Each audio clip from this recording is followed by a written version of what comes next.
अस्सलाम वालेकुम नाजरीन, आज की इस नई वीडियो में हमारे साथ मौजूद हैं सीनियर जर्नलिस्ट कोर्ट रिपोर्टर हसनात मलिक। इनके साथ हम डिस्कस करेंगे, इनसे कुछ पूछेंगे बिलखसूस जो कि अब मौजूदा हुकूमत और सुपीरियर जो जुडिशरी है इनके दरमियान एक रिफ्ट हमें नज़र आ रही है। बाइकआउट किया हालिया एक प्रोसीडिंग का कोर्ट का वफाकी हुकूमत की जानिब से, और उसके बाद अब ये सुना जा रहा है कि अब वफाकी हुकूमत चीफ़ जस्टिस ऑफ पाकिस्तान के जो इख्तियारात हैं उनको महदूद करने का फ़ैसला कर चुकी है। अब वो जो फ़ैसला है उसको इम्प्लीमेंट कैसे किया जाएगा? आया हुकूमत के पास ये इख्तियार है कि वो चीफ़ जस्टिस के इख्तियारात को महदूद कर सके? क्योंकि हम एक अरसे से यहाँ पर कोर्ट रिपोर्टिंग कर रहे हैं और जो बेंचेस की तश्कील है या दीगर जितने भी इंतज़ामी मामलात हैं वो चीफ़ जस्टिस का अपना एक स्वाबदीदी इख्तियार है और वो उसको प्रैक्टिस करते हैं। कई सालों से ये चल रहा है। हमारे साथ अब हसनात मलिक साहब मौजूद हैं, इनसे इस हवाले से पूछेंगे कि ऐसा मुमकिन है जैसा कि हुकूमत अब ये चाह रही है चीफ़ जस्टिस के इख्तियारात को महदूद करना, या फिर ये सिर्फ एक सियासी स्टंट नज़र आ रहा है आपको? देखिए, मेरा ख्याल है कि इसमें वकला की ओपिनियन डिवाइड है कि क्या सिंपल लेजिस्लेशन से चीफ जस्टिस के इख्तियारात को रेगुलेट किया भी जा सकता है या नहीं। एक तो यह है कि 2/3 से भी कॉन्स्टिट्यूशन अमेंडमेंट कोई भी नहीं हो सकती जो इंडिपेंडेंस ऑफ जुडिशरी को वायलेट करे, और उसको सुप्रीम कोर्ट स्ट्राइक डाउन कर सकती है। ये रावलपिंडी डिस्ट्रिक्ट बार की जो जजमेंट है 2015 में, जिसमें जस्टिस अजमत सईद शेख साहब का मेजॉरिटी जजमेंट है, उसमें होल्ड कर दिया गया। लेकिन यहाँ ये बात हो रही है कि हम इंडिपेंडेंस को कर्टेल नहीं कर रहे, हम तो चीफ जस्टिस के इख्तियार रेगुलेट कर रहे हैं, और उनके इख्तियारात जो है वो दूसरे उनके जो ब्रदर जजेस हैं उनके साथ कह रहे हैं कि उनको भी को मशावरत उनसे की जाए। और लेकिन क्या वो ये कर सकते हैं? मेरा ख्याल है कि जुरिडिक्शन को और ये जो मामलात हैं जो चीफ जस्टिस के इख्तियारात हैं इन पे सुप्रीम कोर्ट के फैसले भी हैं। चाहे वो बेंचेस की कंपोजिशन में उन्होंने कहा कि ये chief justice is the master of roster, और ये वो बेंच एक जजमेंट है, सुप्रीम कोर्ट की फाइंडिंग है, क्या वो सिंपल लेजिस्लेशन से हो भी सकती है? ये बात भी है। फिर जो और अगर देखें तो इस वक्त चीफ जस्टिस के पास 5 किस्म के जो डिस्क्रिशनरी अनफिटेड इख्तियारात हैं अगर देखा जाए। एक है बेंच की कंपोजिशन, जिसको मर्ज़ी को बिठा दे, जिसको मर्ज़ी को जो है वो कोई केस भी भेज दे। जिस तरह जस्टिस काजी फैज हैं, उनकी एक्सपर्टीज़ जो है वो कॉर्पोरेट में है, लेकिन उनके पास केस जो है दीवानी लिए जाते हैं जो ज़िंदगी में उन्होंने नहीं की। तो ये चीफ जस्टिस गुलजार साहब ने उनके टेनोर में यही किया। एक बेंच की कंपोजिशन, एक केस की फिक्सेशन कि कौन सा केस कहाँ लगना है। तीसरा जो है वो है जजेस की अपॉइंटमेंट। अगर उनके पास चीफ जस्टिस के पास जुडिशल कमीशन में मेजॉरिटी नहीं है तो वो इजलास बुलाया ही नहीं, बेशक साल ना बुलाए, उससे पूछ नहीं सकते कोई। बेंचेस जजेस की रिमूवल, उसमें वो भी सुप्रीम जुडिशल काउंसिल को इनिशिएट करना, उसका प्रोसेस, वो भी चीफ जस्टिस का डिस्क्रिशन है। अब जिस तरह आपने देखा कि साकिब निसार जो चीफ जस्टिस थे उनके खिलाफ 5 कंप्लेन थी लेकिन कभी टेकअप नहीं हुई। वजह क्या है? वो चीफ जस्टिस थे, बड़ी सीरियस कंप्लेन थी लेकिन टेकअप नहीं हुई। और एक कंप्लेन जो है उनके बाद टेकअप हुई जब वो चले गए, और वो चीफ जस्टिस वो विमेन फोरम ने कोई फाइल की थी, वो उस पे उसकी मेंटेनेबिलिटी पे भी अभी मेरा ख्याल है फैसला हुआ है या नहीं, वो पेंडिंग है। तो सो मोटो का जो इख्तियार है कि कोई जज जो है, कोई बेंच भी फैसला करता है कि इस मामले में सो मोटो, तो उसने मामला फिर चीफ जस्टिस को भेजना है। चीफ जस्टिस फिर देखेगा, बेशक वो साल केस पड़ा रहे और किसी जगह लगाया ही ना। तो ये इस किस्म के इख्तियारात हैं चीफ जस्टिस के जो अनफिटेड और लामहदूद इख्तियार हैं। अच्छा, तो ये इख्तियारात की जो है कि रेगुलेशन, मेरा ख्याल है रेगुलेशन तो होनी चाहिए, लेकिन जो बहुत से वकला जो सीनियर हैं और वो ये कह रहे हैं कि ये इख्तियारात रेगुलेट खुद ही सुप्रीम कोर्ट करे और फुल कोर्ट ही रूल्स में अमेंडमेंट करे, ना कि पार्लियामेंट करे। फुल कोर्ट की मीटिंग भी तो नहीं होती। ये बात ठीक है कि 2 साल में मीटिंग नहीं हो रही, और ये इस बात में वजन है कि अगर सुप्रीम कोर्ट नहीं कर रही, जैसे हम 4-5 साल से इस बात को इशू को उठा रहे हैं, ये जो चीफ जस्टिस के इख्तियारात के हैं, लेकिन कोई इस पे तवज्जो नहीं है। बेंचेस जो है वो गुलजार साहब की टेनोर में कोई एक आध मीटिंग हुई फुल कोर्ट, उसके बाद भी कोई इन मामलात को एजेंडा में रखा ही नहीं गया। तो लेकिन अगर आप नहीं रख रहे तो फिर मजबूरन अगर पार्लियामेंट करेगी, आप ज़्यादा यही होगा कि वो लॉ बना लेंगे, आप जो है वो उस पर सुप्रीम कोर्ट देखेगी और वो स्ट्राइक डाउन हो जाएगा। लेकिन अल्टीमेट यही कहा जाएगा कि ये जो किया गया है ये बातें ठीक हैं लेकिन फोरम गलत है, फुल कोर्ट में ये मामला रखा जाए। जिस तरह बहुत से ऐसे मामला थे जिसमें कहा गया कि जी अभी रिसेंटली कि जी जो वीडियो है लाइव टेलीकास्ट का, उसमें मेजॉरिटी जजेस ने कहा कि जी ठीक है, लेकिन वो रूल जो हैं वो उसमें तब्दीली जाए और वो मामला फुल कोर्ट में रखा जाए। अब फुल कोर्ट में रखे तो मेरा ख्याल है कि पार्लियामेंट कोई लेजिस्लेशन सिंपल करेगी भी ना, उसको यही चांसेस हैं कि उसको रेफ़र कर दिया जाएगा with the approval of full court. और इसमें मेजॉरिटी जजेस, बल्कि ज़्यादा जजेस इस पे होंगे, क्योंकि ये जो इंडिपेंडेंस है जजेस की, इसमें ये तकरीबन यूनिटी होगी कि बहरहाल जो भी हो, पार्लियामेंट को सिंपल लेजिस्लेशन से इस तरह अदलिया के मामलात में रेगुलेट करना, उस पर सवाल उठते हैं। क्योंकि पाकिस्तान में जो ट्रैकोटमी ऑफ पावर का जो कहा जाता है, उसमें यह है कि जुडिशरी ने हमेशा अपने आप को एक अलहदा जो है वो उसका रहा है उनका खासा। और ये बात वैसे पहले हम भी कहते थे कि पार्लियामेंट के मामलात ठीक हैं, लेकिन हमने देखा कि जिन जजेस ने टफ़ टाइम दिया मुक़्तदर हलकों को, उनको पार्लियामेंट में भी टफ़ टाइम मिला। और लेकिन जजेस जो हैं, इसमें कोई शक नहीं, उन्होंने स्टैंड लिया। जस्टिस काजी फैसल केस में भी हमने देखा, तो क्योंकि जजेस का टेनोर सिक्योर होता है। और मेरा ख्याल है कि अभी प्रपोज़ल बना के फुल कोर्ट को भेजी जाए कि वो खुद करें। दूसरी जानिब एक और अहम सवाल तो ये भी उठता है ना कि जब आपका अदलिया के साथ आप जैलेंज नहीं कर रहे, आपके ख़िलाफ़ फ़ैसले आए एक या दो, उसके बाद एक बहस शुरू हो जाना कि हम इनके जो इख्तियारात हैं उनको महदूद करेंगे। और अब आज से तकरीबन 1 या 2 माह के बाद अगर इसी अदलिया ने इसी हुकूमत के हक़ में कोई फ़ैसला सुना दिया इनके जो जिससे इनको फ़ायदा हो, तो क्या उसके बाद भी ये बहस होगी? क्योंकि हमें तो नहीं लगता, हमेशा ऐसे ही होता है, जब अदलिया इनके खिलाफ फैसले देती है तभी ये लोग भी उनके खिलाफ जो है वो इख्तियारात की बात करते हैं। मैं वही कह रहा हूँ कि टाइमिंग पे भी बात होगी। और ये ऐसे फैसले आप पार्लियामेंट में लेजिस्लेशन हो रही है जहाँ मेजॉरिटी पार्टी है ही नहीं, यूनानिमस हो वो अलग बात है। 18वीं तरमीम यूनानिमस था। जजेस की जो जजेस की अपॉइंटमेंट का जो तरीक़ाकार है वो चेंज हुआ। वहाँ 4 महीने मामला लगा रहा सुप्रीम कोर्ट में। फिर आखिर में जजेस ने अपनी मनवाई कि जी इतने जजेस जुडिशल कमीशन में तादाद जजेस की बढ़ाएं, फिर 19वीं तरमीम हुई। तो मेरा नहीं ख्याल कि इसमें एक है चैलेंज जुडिशरी में कि इंटरनल जुडिशरी में जो हालात हैं वो आपके सामने हैं। एक डिफरेंस, एक क्लैश वाली सूरत हाल है जजेस की आपस में जलती पर तेल फेंकने का काम कर रही है हुकूमत। मेरा ख्याल है कि उसमें ये तो है ना कि चाहे वो दूसरे धड़े के जजेस हों, सब ने चीफ जस्टिस बनना है। तो ये नहीं है कि वो हर बात हुकूमत की मानेंगे। हाँ, वो इस चीज़ में होगा कि जो मौजूदा चीफ जस्टिस हैं उन पे एक प्रेशर हो वो हुकूमत का, लेकिन वो अल्टीमेट मेरा ख्याल है वो भी यही चाहेंगे कि करें वो ये है जो फुल कोर्ट करे, खुद करें। अच्छा, ये बताइएगा, अब जो मौजूदा रिफ्ट हमें नज़र आ रही है अमंग जजेस, हम कई दिनों से ये बात कर रहे हैं, अब खुलकर सामने आ चुकी है। एक नया ख़त भी सामने आया है। जस्टिस सजाद अली शाह जो कि मेंबर हैं, मोअज़्ज़ज़ मेंबर हैं जुडिशल कमीशन के, उन्होंने भी कुछ सवालात उठाए हैं। आप क्या समझ रहे हैं कि मामला अब किस जानिब जा रहा है? देखिए, मेरा ख्याल है कि ये इख्तिलाफ़ात तो अब बढ़ रहे हैं और इख्तिलाफ़ात इस हद तक हो चुके हैं कि भाई जजेस जो हैं वो हर मामले में एक दूसरे के ख़िलाफ़ जो है वो एक ग्रुप बंदी नज़र आ रही है। और लेकिन ultimate chief justice Umar Ata Bandial, उनकी ज़िम्मेदारी है, वो चीफ जस्टिस हैं कि इस मामले को ख़त्म करें। दूसरी साइड से ये कहा जा रहा है कि हमें अना का इशू नहीं है। चीफ जस्टिस साहब जो है वो अगर 5 जजेस की अपॉइंटमेंट में पहले मुशावरत कर लेते तो बेहतर था। अब ये बात भी आती है।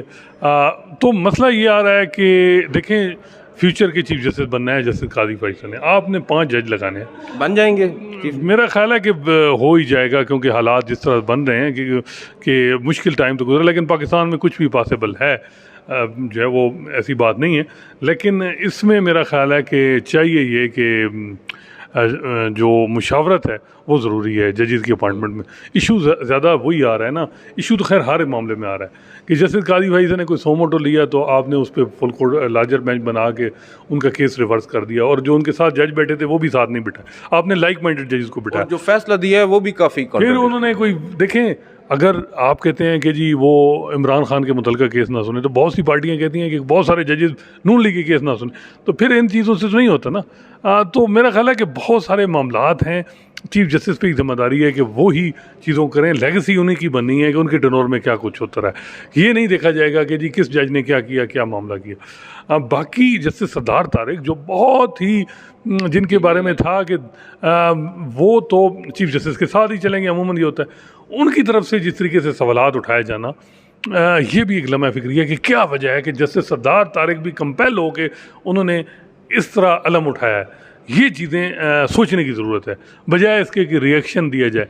और जैसे जो सजाद अली शाह साहब ने बात की, वो बात होगी कि उनकी इंटीग्रिटी पे सवालात उठे हैं, और उन्होंने जैसे सरदार तारिक ने कहा कि मैंने 2-3 सवाल वकीलों से पूछ के जो है वो कहा कि जी इन जो ये एक्सेसिबल हैं जजेज़ और ये वो। अच्छा, यहाँ पर जिक्र हो रहा है उन हाई कोर्ट के, सिंध हाई कोर्ट के मोजिज़ जजेस का जिनकी एलिवेशन प्रपोज की थी चीफ जस्टिस ने, और उनके ऊपर एतराज़ उठाए थे जस्टिस सरदार तारिक मसूद ने, और जस्टिस सजाद अली शाह ने अब जस्टिस सरदार तारिक मसूद के उन एतराज़ात पर सवाल उठाया।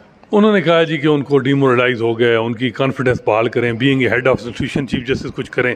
बाहर वाले तो कह रहे हैं कि ये लेटर इस वजह से लिखा गया है कि उनका दाम दोबारा हो गौर पे, इसका मकसद ये है। और मेरी जो इतला है इसका जवाब भी अब आ रहा है बाहर की तरफ से इसका। और ये लेटर अब देखें, ये पहले चीफ जस्टिस काजी फैसल ने लेटर लिखा, फिर प्रेस रिलीज आई, फिर जस्टिस सरदार तारिक ने लिखा, फिर एक प्रेस रिलीज आई, चीफ जस्टिस का यानी मौक़िफ़ आया, फिर अब जस्टिस सजाद अली शाह का लेटर है, अब मेरी इतला है कि कोई और लेटर भी आ रहा है। बीच में बार का एक आ भी चुका है, सुप्रीम कोर्ट बार का। देखें और भी लेटर जो जुडिशल कमीशन में, और वो ये ऑडियो को पब्लिक होने पे भी लोगों के तफज़ात हैं जुडिशल कमीशन के। तो ये अनएंडिंग सी एक रिफ्ट बन रही है और मामलात बढ़ रहे हैं। मेरा ख्याल है जो है, अगर आप कहें कि जी कौन सा धड़ा ठीक है, पोलराइज सोसाइटी है, इसमें कुछ लोग जो हैं वो कुछ जो पीटीआई के फॉलोअर हैं वो कुछ जजेस को वो कहते हैं कि जी वो ठीक पे हैं, नून लीग के, सिविल सोसाइटी के बहुत से जो लोग हैं वो कहते हैं जी नहीं ये दूसरे धड़े के लोग जो हैं वो ठीक हैं। तो ओपिनियन तो डिवाइड है, लेकिन अल्टीमेट मेरा ख्याल है कि चीफ जस्टिस साहब की जिम्मेदारी है कि वो कंट्रोवर्सीज़ को कोशिश करें कि वो ना बने। अब देखें कि अगर फुल कोर्ट मीटिंग नहीं हो रही तो ये जिम्मेदारी उनकी है। अगर बेंचेस की कंपोजिशन पे कोई सवालात हैं तो जवाब देना या उसकी एक्सप्लेनेशन वो उनकी जिम्मेदारी है। और भी मेरा ख्याल है कि जो मामलात हैं, जैसे सजाद अली शाह जो कह रहे हैं कि इंटीग्रिटी पे उनके सवालात उठे हैं, लेकिन उन जजेस को जिनको इग्नोर किया जा रहा है बार बार, मेरा ख्याल है उनकी इंटीग्रिटी पे भी बड़ा उनको भी अंडरमाइन किया जा रहा है। और उनको अगर वैलिड रीज़न है तो फिर तो बात है। कुछ जजेस का हमें भी पता है उनको इस वजह से ये हो जाता है कि जी वो किसी हमारे धड़े से नहीं है या वो दूसरे धड़े को मजबूत करेंगे, ये परसेप्शन भी बाहर में है, तो ये भी मुनासिब नहीं है।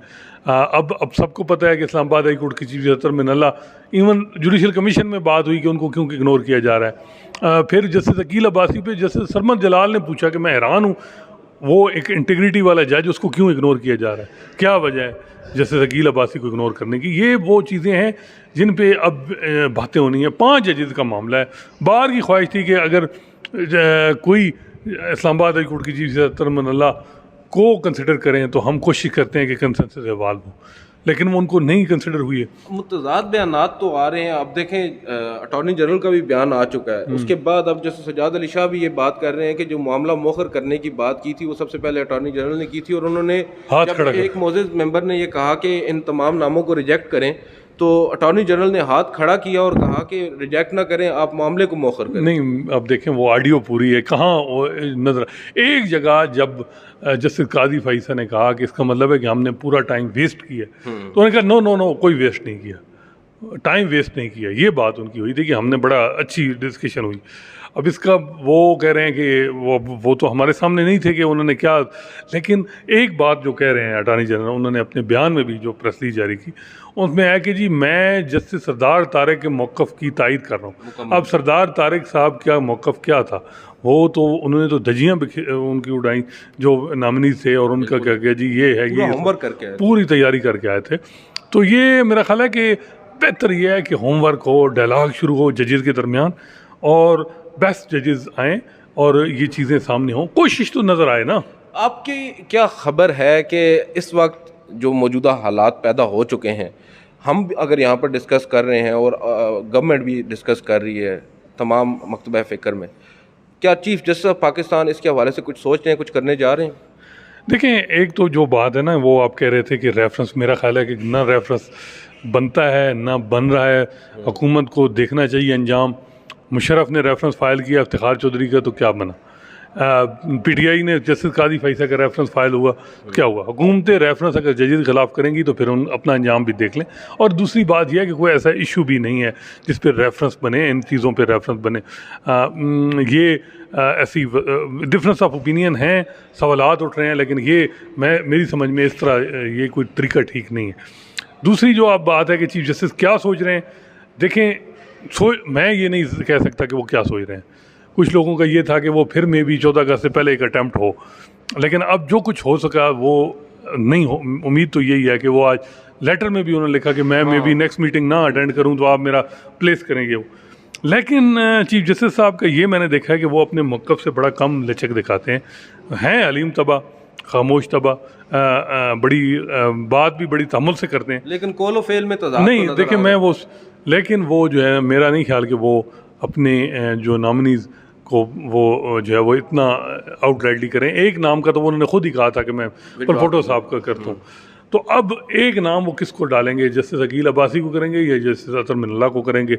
अगर ये दोनों जज आ जाएं, अब कुछ लोग कहते हैं इरफान सादत, उसमें ये है कि अगर सिंध हाई कोर्ट के चीफ जस्टिस जिन्होंने लेटर लिखा कि मैं जी इन सर्कमस्टांसेस में आना ही नहीं चाहता, तो ठीक है, उनको फेडरल शरीयत कोर्ट जो इतलात हैं कि जी वो कहते थे कि मेरे अपॉइंटमेंट करवा दें मेरी जो है सिंध हाई कोर्ट में, मेरी मर्ज़ी, तो मैं छोड़ देता हूँ सिंध हाई कोर्ट में, ये बारों में बात होती रही। तो वो अगर छोड़ रहे हैं तो इरफान सादत साहब चीफ जस्टिस बन जाएँ, अकील अब्बासी साहब यहाँ आ जाएँ। सिंध हाई कोर्ट का बेड़ा गर्क हो चुका है, और उसकी वजह जो है वो लोग कहते हैं जब जस्टिस साकिब निसार साहब ने जस्टिस मुनीब अख्तर साहब को चौथे नंबर से लाए, वहाँ कुछ फ्रस्ट्रेशन भी बनी, लड़ाइयाँ शुरू हुई, जजेस एक दूसरे के साथ बैठते नहीं हैं टी रूम में, और जो हालात हैं वो सबके सामने हैं। Being a head of the institution chief justice Umar Ata Bandial साहब को ये भी देखना है कि सिंध हाई कोर्ट के हालात क्या हैं, उनको कैसे बेहतर करना है, और उसके लिए बेहतर यही है कि वो पूरे इदारे को देखें।